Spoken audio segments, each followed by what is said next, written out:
Hoy queremos hablar de historia del alarde y para ello nos hace falta una historiadora de Irún y que sabe mucho de este tema, que no es otra que Sagrario Arrizabalaga, a la que saludo. Sagrario, ¿qué tal estás? Hola, muy bien, buenas tardes. Lo primero, gracias por venir al programa, porque la historia del alarde es algo que interesa mucho y no es precisamente lo más conocido en Irún para mucha gente. Bueno, a ver, todos a grosso modo, ¿no?, sabemos cuál es el origen y un poco cómo se ha desarrollado, pero eso, entrar un poco en las profundidades de la evolución, pues igual eso es lo que no conoce la gente. Sobre todo cuando tenemos imágenes y documentos que muchas personas ni siquiera conocen. Me están viniendo a la cabeza esas fotos que hace unos años, en una entrevista que te hizo otro compañero, trajiste unas fotos en las que veíamos cantineras de 1800 y pico, con trajes de colores, un alarde muy distinto al que vivimos al día de hoy. Bueno, para entonces ya era distinto y era bastante parecido, ¿no?, porque la evolución a partir de la segunda mitad del siglo XIX, 1849 en concreto, el primer alarde ya al completo, con todas las dotaciones actuales, sí que ha habido modificaciones, pero bueno, tampoco excesivas. Has dicho 1849, primer alarde. ¿Hay alguna idea por ahí pululando diciendo que es de 1881 el inicio del alarde, pero no, es bastante anterior, ¿no? Sí, bueno, a ver, el alarde, el origen es una función eminentemente votiva. Entonces, como todos sabemos, hubo una batalla, que no hace falta entrar en ella porque creo que la conocemos todos sobradamente, y bueno, pues los ciudadanos de Irún deciden construir la ermita, que para 1530 ya estaba construida, y subir procesionalmente al monte todos los años en Acción de Gracias y celebrar una misa. Desde cuando menos el siglo XVII a los romeros, digamos, a los ciudadanos, se les une una dotación armada de un escuadrón de mosqueteros de entre 25 y 50 individuos que lo que hacían era lanzar salvas de honor, iban precedidos por pífano y por tambor. Y luego lo que ocurre, luego ya posteriormente, ya a partir del siglo XIX, es que la cosa evoluciona, se van incorporando elementos pues como un tambor mayor, una banda, y en 1849 es la primera edición en la que sabemos que hubo caballería, artillería, hacheros, tambor mayor con la banda de tambores y, según dicen la prensa de la época, dos cantineras vestidas al estilo francés. ¿Había colorido en aquel alarde? Porque siempre hablamos mucho cuando lo comparamos con el de nuestros vecinos, jo, qué colorido el Don Jarvi, pero es que en Irún había también color, ¿no? A ver, de esos primeros momentos no sabemos, pero sí que es cierto que, por ejemplo, las cuentas municipales, porque el ayuntamiento financiaba todos los gastos relacionados con el alarde, pues vienen todos los conceptos, ¿no?, derivados con la función, y en concreto, pues las modistas, se veía que se financiaba hilo de colores, tela de colores, se habla de rojo, de granate, de azul oscuro, de verde y de negro, por supuesto. La imposición, no sabemos el año exacto porque no está documentado, pero sí que es cierto que hasta los primeros años del siglo XX van de color y ya, cuando menos desde la suspensión por la Primera Guerra Mundial, ahí ya se impone el color negro en el corpiño de las cantineras. Hablábamos antes también de algunas compañías, evidentemente la banda, tambor mayor, la tamborrada entonces, ¿no?, que son las que generaban la música. Antes las compañías de infantería no tenían banda como ahora. Hemos visto imágenes, de hecho hay un vídeo, creo que es de 1912, si no me equivoco, en blanco y negro, donde vemos a las compañías sin banda y es algo muy curioso, ¿no? Efectivamente, de hecho se conservan fotografías de la década de los 50 en las que igual iba un pífano y un tambor, o sea, lo que era la parte musical de cada compañía era muy reducida. ¿Y las marchas siempre han sido las mismas o también han ido evolucionando? Bueno, en principio sí que han sido las mismas. Por ejemplo, la Diana, la famosa Diana de Villarrobledo, de la que no sabemos quién es el autor y demás, está documentada, o sea, aparece ya publicitada por vez primera en el programa de fiestas, creo recordar que es de 1887. Curioso también que en Irún se haya mantenido el alarde. Había alardes también en otros municipios guipuzcoanos que poquito a poco fueron desapareciendo. Algunos se recuperó, el Legazpi, por ejemplo, hace unos años, y aquí, sin embargo, el alarde estaba muy arraigado. Era algo que los irundarras lo llevábamos muy dentro. A ver, es que en lo que sí que hay coincidencia es en esas funciones votivas con un acompañamiento armado, la corporación municipal, todas ellas, digamos, tienen ese origen común.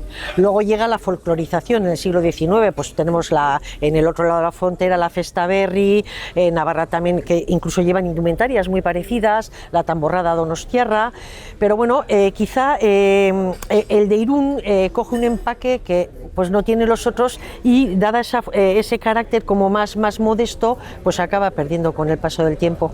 Mira, lo que hay que diferenciar, por ejemplo, que muchas veces la gente no tiene claro, se dice que los alardes obligatorios para la defensa de la tierra y demás son el origen, para nada. Una cosa era la procesión que se celebraba el día 30, como comentábamos, y siempre la víspera, en el caso de Irún, en otras localidades, en otro día, el alarde reglamentario para ver de qué armas, qué hombres había disponibles para venir a defender la frontera en caso de necesidad, se celebraba el día 29. Entonces no tiene nada que ver el uno con el otro.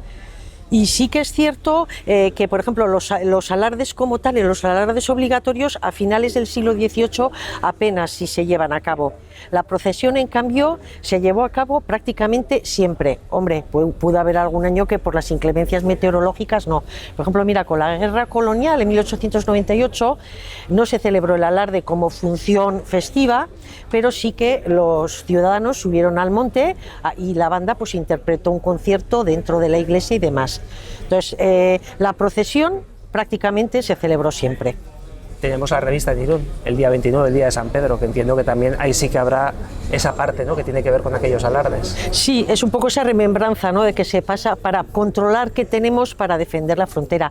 Y de hecho sí que las milicias de paisanos que participaron en la batalla de 1522 y cada vez que había que defender la frontera, que no solo eran de Irún, eran de toda la provincia, esos paisanos de la tierra, digamos, son los que están representados en las compañías de infantería.